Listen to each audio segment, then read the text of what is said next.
If you're listening to this podcast, and I'm going to guess that you are keen to start your own show, or you might have one already, but you want to make sure it's on the right track. And if after listening to this episode, you think, this person sounds like they know what they're on about, and I wonder if they could help me with my podcast, the answer to that internal thought will be, yes, I can. And all you need to do is head to podschool.com.au, where you'll find all the details for my online podcasting course that takes you step by step through everything you need to know to start your own show and set it up for success, which is the important bit. All right, on to the show. Got dreams of being a professional podcaster, but have no idea what you're doing? This is impossible. That's about to change. A new kind of school. Welcome to the Pod School Podcast. Hello there, welcome to the show. Today I'm going to answer a question from Amy, who said, I really want to start my podcast this year, but I have heard you talk a lot about the fact that a lot of podcasts don't make it. How do I make sure mine does? Great question.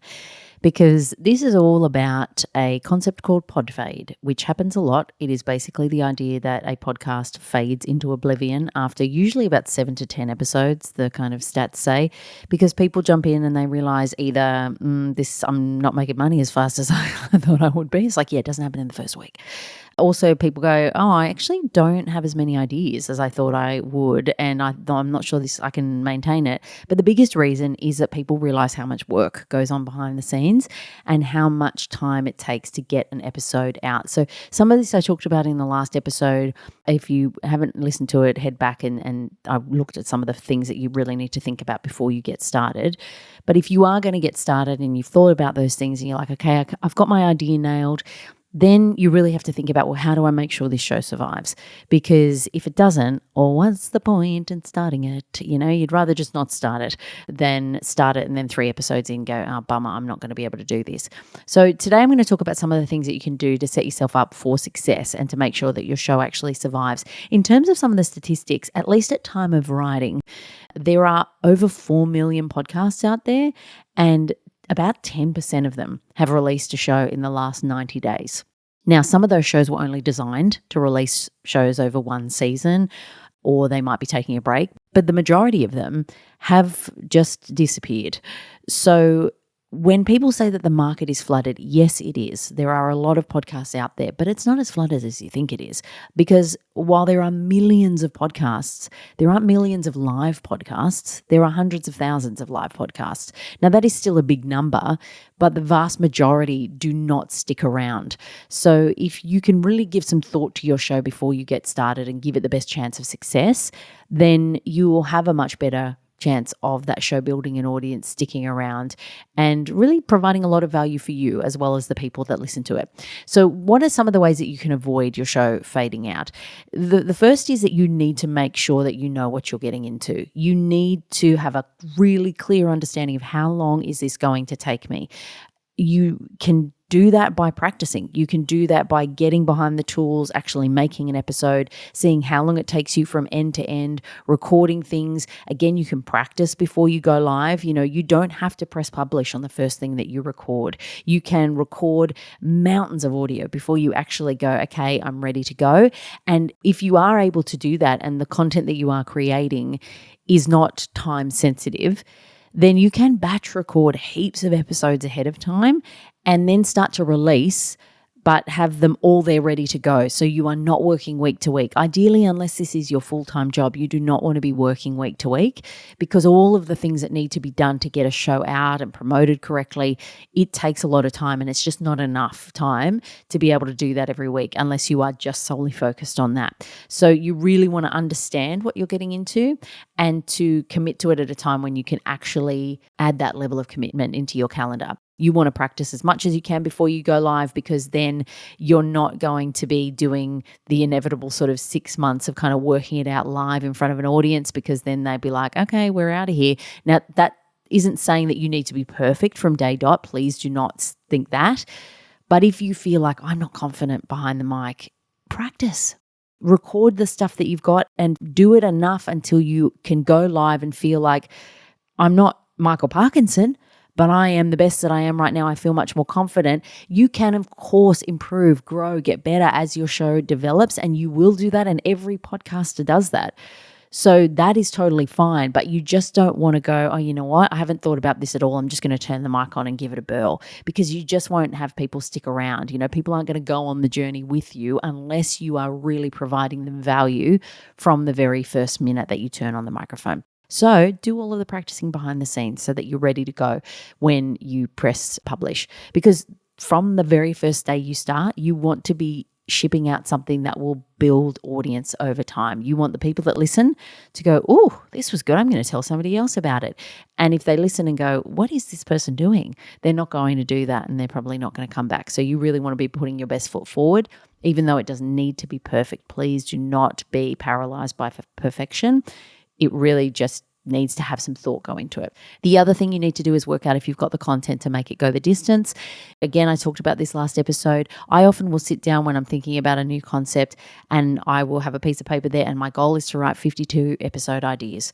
Now, that is a lot, and you'll often not get to 52, but if you can't get to 3, then you probably need a new idea. But if you've got 15, 20 pretty easily, 10 even, you're like, okay, well, I could actually develop more ideas here. Now, it's a lot of content you need to be releasing every year to be able to deliver an episode weekly. So you need to have a big bank of content there to go, and to not be pulling your hair out every week going, what am I going to talk about? So think about yourself in 2 years' time, not right now when you're fresh with ideas and you're like, oh gosh, I could do so much and I've got so many ideas.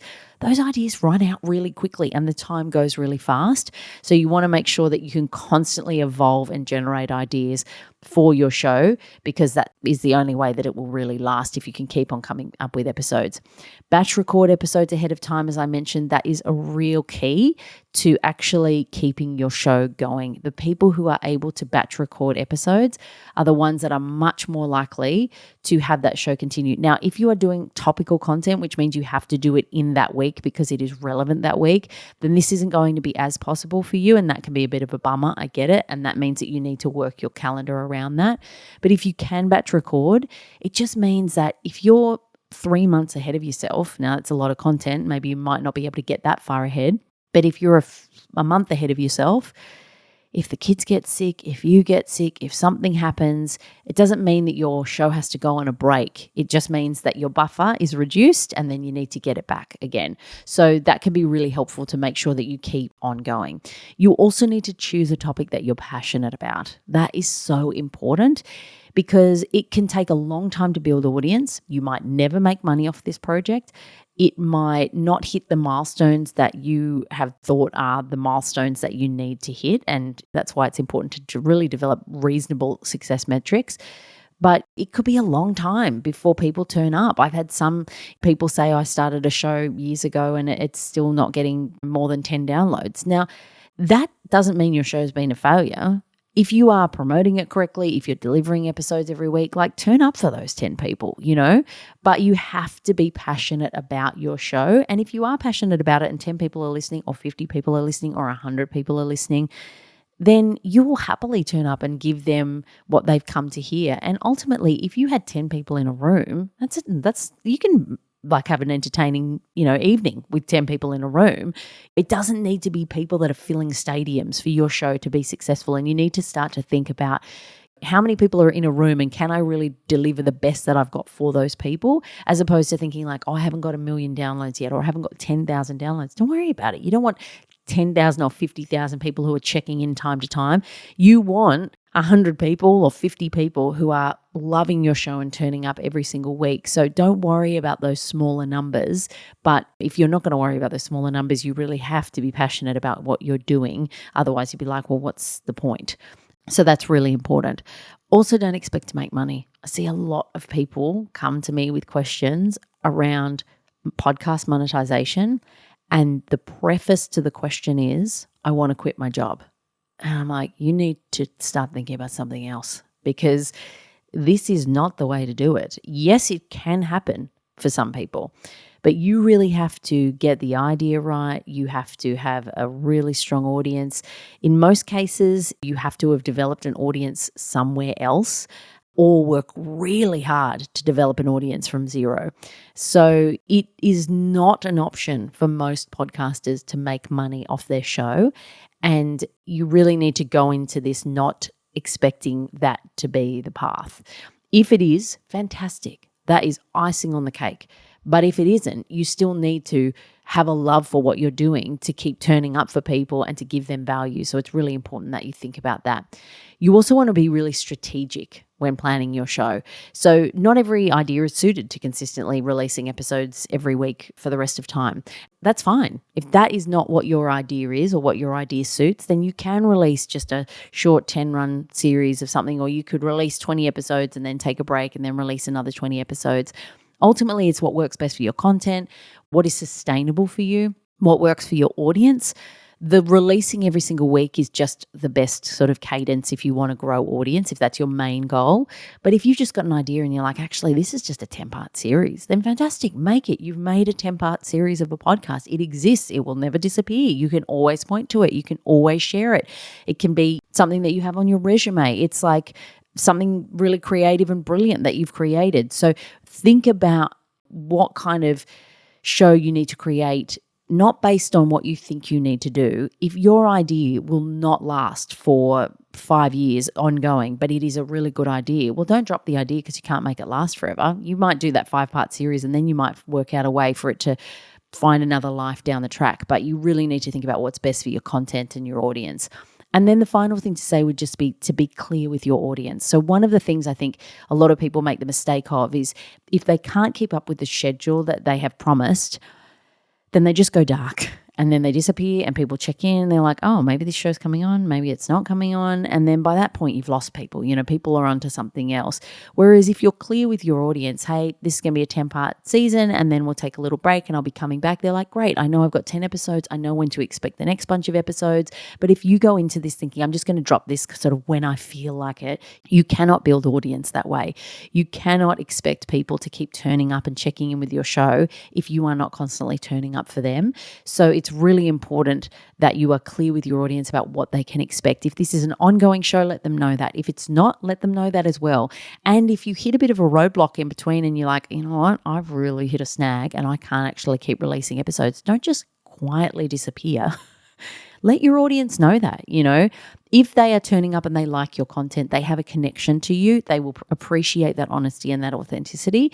So you want to let them know where they stand so that they can go, okay, great, that's totally fine. I can understand that life got in the way. I can understand that you got sick. I can understand that this happened. And yes, great, you're taking a 3-week break and you'll be back again. Just let them know what they can expect and they will be much more likely to stick around. And those are some of my key tips to keep your show alive, because let me tell you, it ain't easy. And if you are in the mix of it right now and you are finding it difficult, do not feel like you are the only one. It is a lot of work, a lot of time.